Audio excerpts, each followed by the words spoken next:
Field marshal سید آصم منیر کی Tehran میں ایرانی وزیر خارجہ عباس عراقچی سے ملاقات۔ ایرانی میڈیا کے مطابق ملاقات میں خطے میں کشیدگی کم کرنے پر بات ہوئی، امن و استحکام اور سفارتی کوششوں پر بھی تبادلہ خیال، جنگ کے مستقل خاتمے کے لیے مختلف امور پر بات چیت کی گئی۔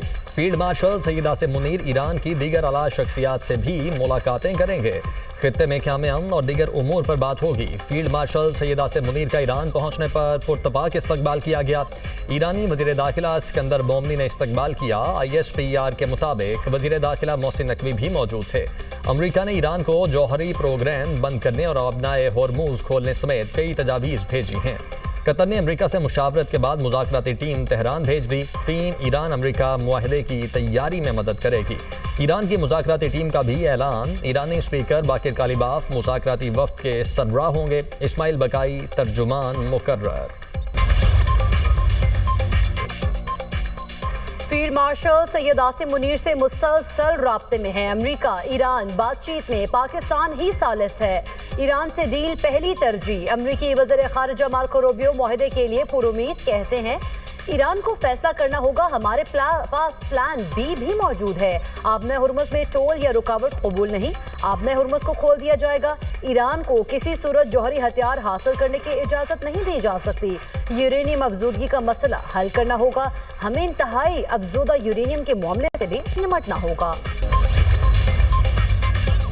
مذاکرات میں پاکستان ثالث کا کردار ادا کر رہا ہے۔ بات چیت کا محور جنگ کا خاتمہ ہے۔ اس مرحلے پر جوہری معاملات پر کوئی بات نہیں کی جا رہی۔ افزودہ یورینیم واشنگٹن کے حوالے کرنا ناممکن۔ ترجمان ایرانی وزارت خارجہ اسماعیل بقائی کہتے ہیں سفارتکاری میں وقت لگتا ہے۔ ایران اور امریکہ کے درمیان اختلافات گہرے اور نمایاں ہیں۔ اسماعیل بقائی مزید بولے یہ نہیں کہہ سکتے کہ معاہدے کے قریب پہنچ چکے ہیں۔ قطری وفد نے بھی ایرانی وزیر خارجہ عباس عراقچی سے بات چیت کی ہے۔ ایران کے وزیر خارجہ کا UN سیکریٹری جنرل سے رابطہ۔ مشرق وسطیٰ کی صورتحال اور ایران امریکہ مذاکرات پر تبادلہ خیال۔ خطے میں کشیدگی اور مسائل کے حل کے لیے سفارتی پیش رفت پر گفتگو۔ عباس عراقچی نے انتونیو گوئترس کو امریکہ کے ساتھ جاری بالواسطہ مذاکرات اور مشرق وسطیٰ کی مجموعی صورتحال سے آگاہ کیا۔ UN سیکریٹری جنرل نے کشیدگی کم کرنے اور سفارتی عمل جاری رکھنے کی اہمیت پر زور دیا۔ وفاقی وزیر داخلہ محسن نقوی کا تہران سے سعودی ہم منصب سے ٹیلی فونک رابطہ۔ سعودی وزارت داخلہ کے مطابق وزرائے داخلہ کے درمیان باہمی دلچسپی کے امور پر تبادلہ خیال ہوا۔ سیکیورٹی تعاون اور ہم آہنگی کے پہلوؤں کا جائزہ لیا گیا۔ ایران معاہدہ کرنے کے لیے بےتاب ہے، ہم ایران میں وہی کر رہے ہیں جو وینزویلا میں کیا۔ امریکی صدر ڈونلڈ ٹرمپ کا تقریب سے خطاب۔ کہا ایران کے پاس جوہری ہتھیار نہیں ہونے چاہیے، ہمارے پاس دنیا کی طاقتور فوج ہے۔ ایران کی نیوی اور فضائیہ کو مکمل تباہ کر دیا۔ ایرانی رہنما بھی مارے جا چکے۔ چین کا تاریخی دورہ کیا۔ صدر شی جن پنگ اچھے آدمی ہیں۔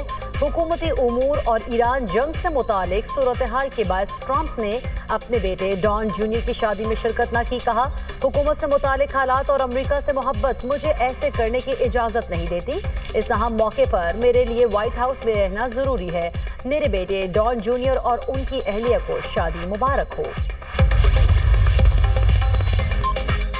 وزیراعظم شہباز شریف 4 روزہ دورے پر چین روانہ۔ چینی صدر اور وزیراعظم سے ملاقات کریں گے۔ شہباز شریف سی پیک فیز 2 کے تحت پاکستانی اور چینی کمپنیز کے مابین تعاون کے فروغ کے لیے منعقدہ بزنس فورم میں شرکت کریں گے۔ معروف چینی کمپنیز کے CEOز سے ملاقاتیں بھی ہوں گی۔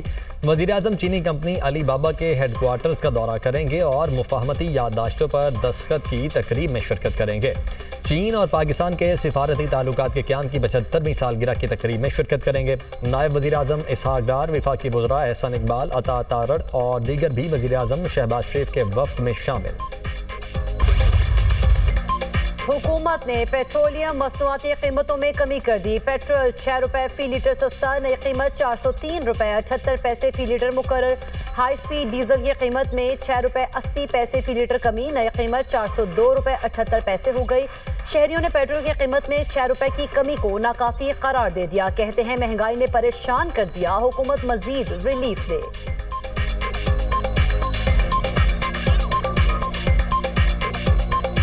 یہ تو سر ایسے ہی ہے نا جیسے آٹے میں نمک برابر ہے، بڑھاتے ہی 50 ہیں، 100 ہیں، اور کم یہ 6 روپے کر دیتے ہیں. بڑھاتے ہیں تو زیادہ بڑھا دیتے ہیں, کم کرتے ہیں 2 روپے 3 روپے 4 روپے کر دیتے ہیں. جب مہنگا کرتے تو 50-60 روپے مہنگا کرتے, اور جب سستا کرتے تو 5-5 روپے سستا کرتے. یہ تو ریلیف نہیں ہے, نہیں تو عام کے ساتھ سراسر دھوکہ ہے. ریلیف کس طرح دی ہے؟ جب یہ مہنگائی کہتے ہیں 60-70 روپے کرتے ہیں, اب جب ریلیف دیتے یا 4 روپے یا 3 یا 5 روپے کم کرتے ہیں. 24 گھنٹے میں آئل ٹینکرز اور کنٹینرز سمیت 35 جہاز آبنائے ہرموز عبور کر گئے. ایرانی پاسداران انقلاب کا دعویٰ. بیان میں کہا گیا ہے کہ تمام بحری نقل و حرکت اجازت اور مکمل رابطے کے تحت ہوئی. ایک روز قبل 31 مختلف بحری جہاز آبنائے ہرموز سے گزرے تھے. نیو یارک ریلی میں امریکی صدر ٹرمپ کے خلاف نعرے. کچھ شرکاء ٹرمپ کو تقریب سے نکالنے کا کہتے رہے. امریکی صدر کا صورتحال پر ناراضی کا اظہار.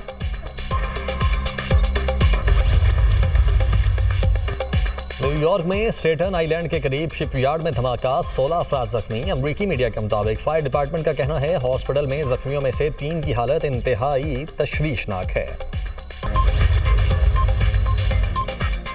وزیر اعظم اور فیلڈ مارشل جنگ بندی کے لیے کوشش کر رہے ہیں. جنگ بندی ہوگی تو معاشی مشکلات کم ہوں گی. ایران جنگ کی وجہ سے معاشی بحران کا بوجھ عوام اٹھا رہے ہیں. بلاول بھٹو کا تقریب سے خطاب.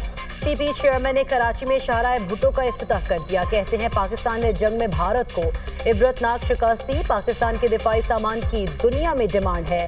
کراچی میں دفاعی سامان بنے گا اور معیشت ترقی کرے گی. بلاول بھٹو نام لیے بغیر سیاسی مخالفین پر بھی برس پڑے. بولے کراچی اور کچھ دوسرے شہروں میں سیاسی یتیموں کا کام ہی تنقید کرنا ہے. ان شہروں سے تنقید ہوتی ہے جہاں بلدیاتی نظام ہی نہیں. پنجاب اور وفاق میں بلدیاتی نظام نہیں. کوئی نہیں کہتا لاہور کو آزاد کرو, اسلام آباد کو الگ کرو. کسی کی بھی حکومت ہو یہ وزیر ہوتے ہیں. پاکستان کا امن مشن, تنازعات کے حل اور عالمی تعاون پر زور. اقوام متحدہ کی سلامتی کونسل نے پاکستان کی تیار سالانہ رپورٹ متفقہ طور پر منظور کر لی. سفیر پاکستان عاصم افتخار کہتے ہیں رپورٹ علاقائی بحرانوں اور موضوعاتی امور پر کارروائیوں کو اجاگر کرتی ہے. شفافیت اور جواب دہی کے فروغ کا اہم ذریعہ ہے. رپورٹ میں عالمی تنازعات, امن و سلامتی اور انسانی بحرانوں کی نشاندہی کی. Air chief marshal Zaheer Ahmed Babar Siddiqui کی ترک فضائیہ کے سربراہ سے ملاقات. فضائی افواج کے درمیان مشترکہ مشقوں اور تربیتی تعاون بڑھانے پر اتفاق. ISPR کے مطابق ترک فضائیہ کے سربراہ کی ترک پائلٹس کی تربیت میں پاک فضائیہ کے کردار کی تعریف. ترک فضائیہ کے ہیڈ کوارٹرز آمد پر پاک فضائیہ کے سربراہ کو گارڈ آف آنر پیش کیا گیا. ایئر چیف کی ترک وزیر دفاع سے ملاقات. دفاعی تعاون پر تبادلہ خیال. پاکستان اور ترکی کے تاریخی اور اسٹریٹجک تعلقات مزید مضبوط بنانے کے عزم کا اعادہ. پاک فضائیہ کے سربراہ کی بارکھا ٹیکنالوجیز کے CTO سے ملاقات. بغیر پائلٹ فضائی نظام اور جدید دفاعی ٹیکنالوجی میں تعاون بڑھانے پر گفتگو. پاکستان اور ترکی کے درمیان دفاعی اور ایروسپیس تعاون مزید مستحکم کرنے پر بھی اتفاق. سعودی عرب میں بیرون ملک سے آنے والے عازمین حج کی تعداد 15,18,153 تک پہنچ گئی. مکہ میں حج سیکیورٹی فورسز کے کمانڈرز کی پریس کانفرنس. کہا مکہ روٹ انیشیٹو کے ذریعے 30% عازمین حج سعودیہ پہنچے. پاکستان, انڈونیشیا, بھارت, بنگلہ دیش سمیت مختلف ممالک سے عازمین آئے. سیکیورٹی فورسز اور رضاکار مکمل طور پر متحرک ہیں. جدید ٹیکنالوجی سے ہجوم کنٹرول کو مؤثر بنایا گیا ہے. حج کے مقدس اور نظم و ضبط کو متاثر کرنے والی سرگرمیوں کی اجازت نہیں.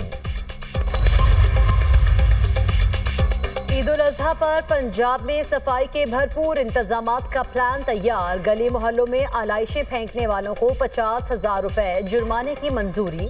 وزیر اعلیٰ مریم